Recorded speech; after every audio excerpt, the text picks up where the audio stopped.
지금 갑자기 소금을 줄여서 식사를 하세요 하면 하실 수 있겠어요? 매우 힘듭니다. 맛이 없습니다. 사람은 일단 맛이 없으면 안 먹습니다. 그래서 줄이는 방법 중에 하나가 MSG를 약간 사용하기를 권장하고 있습니다. MSG 들으니까 또 의외시죠? MSG 뭔가 안 좋은 것 같은데 라는 생각이 드시죠? 소금 많이 먹으면 좋지 않다는 거 다 이미 알고 계시죠. 고혈압 생길 수 있고, 그리고 그에 동반되는 만성 심부전증이 올 수도 있고 다양한 질환의 직접적인 원인으로 보고 있습니다. 그런데 우리가 소금이라고 하는 것은 체내에서 매우 중요한 기능을 많이 합니다. 소금에 있는 나트륨을 제가 말씀드리는 것이고요. 나트륨은 체내에서 근육이 운동을 하는 것을 도와줍니다. 그리고 신경 전달 물질로서 작용을 합니다. 이렇게 여러 가지 기능을 함에도 불구하고 지금은 소금이 몸에 좋지 않다라는 오명을 쓰고 있습니다. 자, 이렇게 꼭 필요한데 먹어야겠죠. 네, 먹어야 돼요. 먹어야 되는데 이렇게 체내에서 일을 하는데 필요한 양이 상당히 적습니다. 한국인들이 평균적으로 섭취하는 소금의 양이 국제기구에서 제시하는 것보다 2배 이상 많습니다. 그래서 이제 연구된 사례들을 보면 소금의 섭취를 65세 이상의 연령대에서 하루에 1 내지 3g 정도 줄이면 질환의 발생을 3 내지 4%까지 줄일 수 있다. 여기서 질환이라고 함은 사망과 관련된 질환을 얘기하는 것입니다. 그 정도로 소금을 줄이는 것이 지금 절실한 상황이 됐습니다. 그래서 줄이는 방법 중에 하나가 MSG를 약간 사용하기를 권장하고 있습니다. MSG 같은 경우에는 과거에 우리가 차이니즈 증후군이라는 얘기도 있었고, 또 MSG 많이 먹으면 졸립다는 분도 있으시고, 여러 가지 어떤 증후군에 대한 우려가 있었는데 국제적으로 많은 연구를 했습니다. 그런데 몇 년 전에 그 연구자들이 발표를 하나 했습니다. 더 이상 MSG에 대해서는 논하지 말자. 왜냐하면 많은 임상 실험을 거쳤음에도 불구하고 MSG가 나쁘다라는 근거가 그렇게 뚜렷이 나타나지는 않았던 것이죠. 네, 그럼에도 불구하고 우리가 MSG에 대해서는 조금 우려하는 부분이 분명히 있긴 있습니다. 자, 그래서 소금의 섭취를 줄이는 방법 중에 하나는 MSG를 조금만 섞었으면 소금의 섭취를 3분의 1 정도는 줄일 수 있다라는 것이 지금 현재 권장하는 방법입니다. 자, 우리가 설탕 많이 섭취하면서 제일 걱정하는 게 뭐죠? 당뇨, 비만입니다. 과거와 달리 지금은 에너지 과잉 시대라는 표현을 많이 씁니다. 그래서 우리가 모르는 사이에 많은 양의 설탕을 먹게 된 거지요. 그러면 우리 몸에서 사용하는 에너지 이상은 모두 몸에 축적이 되겠죠. 그래서 제가 저희 아이가 좀 비만한 한 편입니다. 그래서 제가 얘기를 항상 합니다. 꼭 음식을 몸 안에 쌓을 필요는 없다. 남겨도 된다. 저 어릴 적에는 음식 남기면 안 된다라고 배웠지만 이제는 음식을 남겨도 된다라는 말을 가끔 합니다. 그 정도로 에너지 과잉 시대에 우리가 살고 있는 것이죠. 그런데 이 단맛은 짠맛보다 더 힘들죠. 줄이기가. 이미 우리는 외식을 하루에 그래도 한 끼 이상 외식을 하고 있습니다. 대부분의. 그러다 보니까 대부분의 사람들이 소금이나 설탕의 섭취를 조절할 수 없을 정도로 하고 있는 것이 현실인 거죠. 그런데 우리가 설탕에 대해서 얘기할 때는 직접적으로 소금처럼 건강하고 연관지어서 질환과 연결지어서 얘기를 잘 하지는 않습니다.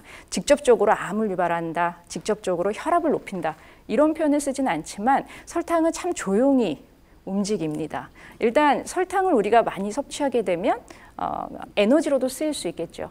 그렇죠? 에너지로 쓰이는 좋은 점은 있는 반면에 많이 섭취하게 되면은 마찬가지로 우리 혈액 속에 당 성분이 많아지게 되죠.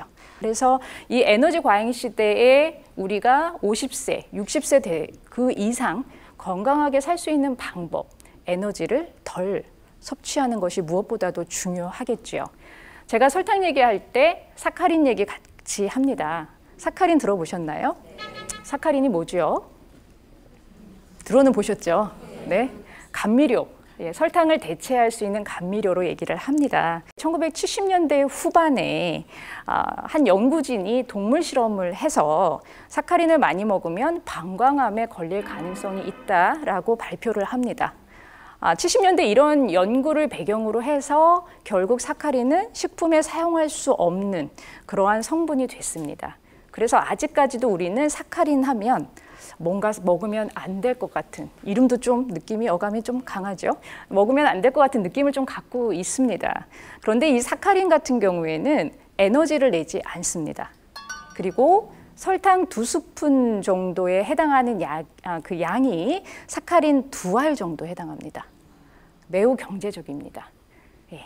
그런 장점을 갖고는 있습니다. 그러나 그래도 사람의 건강이 제일 먼저이기 때문에 동물 실험에서 그런 방광암을 일으킬 수 있다라는 내용이 발표가 되면서 금지가 되었다가 80년대 후반에 민간 단체에서 이런 요구를 합니다. 미국은 특히 고도비만인 사람이 많죠. 지금 여기 계신 분들은 너무 날씬하십니다. 걱정하실 분 별로 없어 보이는데요. 우리나라도 이제 고도비만 인구가 점점 늘어나고 있죠. 고도비만과 그리고 당뇨병을 앓고 있는 사람들이 국가에 요청을 합니다. 설탕을 먹으면 안 되니 설탕 대신 사카린을 이용하게 허용해달라라고 요청을 하게 됩니다. 그래서 80년대 다시 연구를 시작합니다. 왜냐하면 과학기술은 점점 발전하게 되니까요. 나온 결과가 뭐냐면 사카린이 사람에게 해가 된다는 근거가 별로 없다입니다. 1988년에 발암물질 분류에서도 아예 빠져버립니다.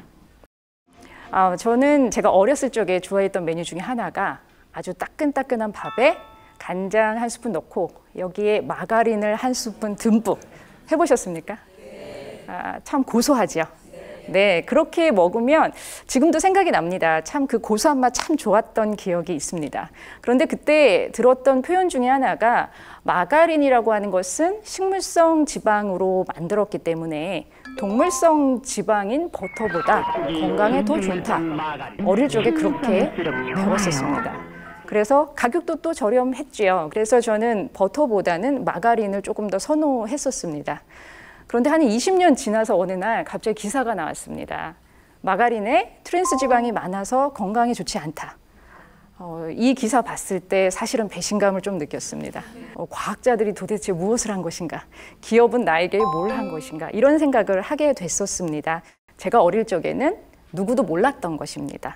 마가린에 어떤 성분이 있는지 잘 몰랐고 그리고 그 성분이 트랜스지방산이 몸에 좋지 않다라는 것을 그 당시에는 알지 못했던 것이죠.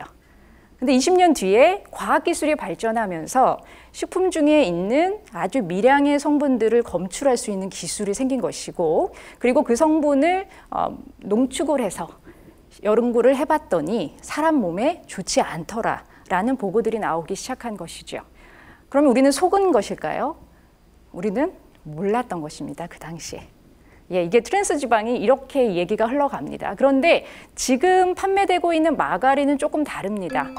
과학기술이 발전했기 때문에 지금은 마가린을 만드는 공정에서 트랜스 지방산이 생성되지 않도록 조절을 하고 있습니다. 그래서 마가린에는 트랜스 지방산이 0.2g 이하 정도 검출이 될 때 트랜스 지방산 제로라는 표현을 쓸 수 있게끔 허용하고 있습니다.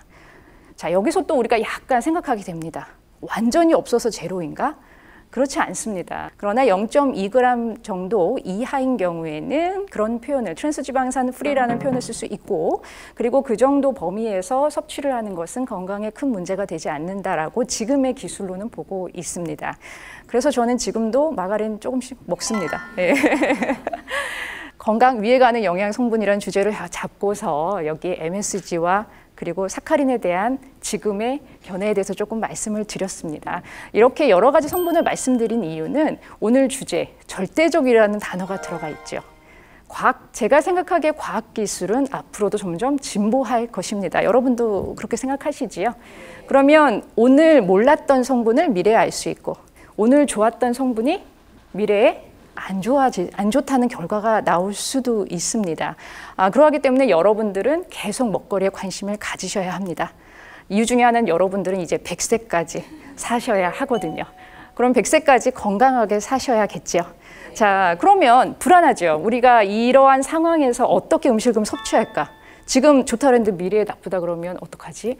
제일 권해드리는 방법은 이제는 절대적으로 건강에 좋은 식품 찾지 마시고 얼마나 먹을까를 고민하시면 됩니다. 얼마나 먹을까? 가장 중요한 개념이라 생각합니다. 제가 준비한 내용은 여기까지입니다. 감사합니다.